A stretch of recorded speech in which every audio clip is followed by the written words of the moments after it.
off to the side a little bit of that point that's right there and try to get out of the way that when it's on top.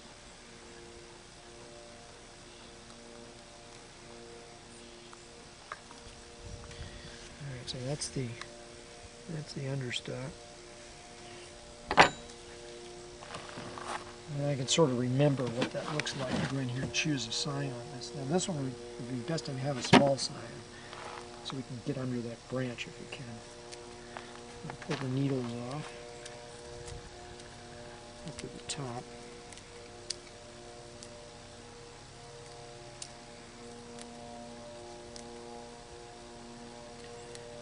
Leave maybe 2 or 3 rows of needles at the top here.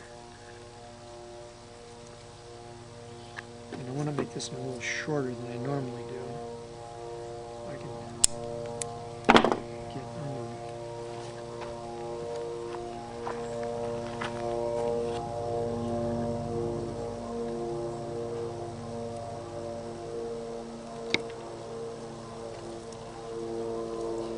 Yeah, the back cut.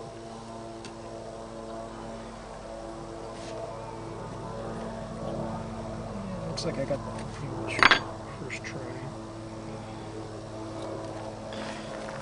And insert, you can find a patch of sunlight. Insert the cyan right to the bottom. And see, it is pressing on it a little bit at the top. But then I can check to see if I give it a little bit of pressure whether or not I can close it. And I can pretty much close it pretty easily. Give them a little push so that they're talking to each other.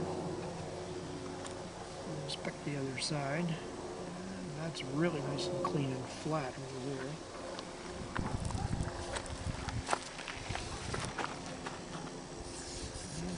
Tie it. And one of the things with tying it is that you have to be careful where you stretch the tape. So you can stretch the tape after it goes around the back. You don't want to stretch the tape when you're moving around the sign because when you pull it, it tends to push the sign off to the side. So you go gently around the scion, and then once you're around the scion, then you can give it a little pull. Because you want a little pressure on it. When you get a good mate, it's not as critical as trying to force them together. It's the whole trick to this is really getting the cuts flat and straight so that you get them touching without any force in them.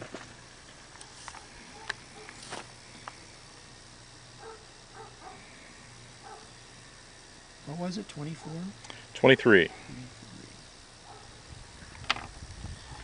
And a little bit of water.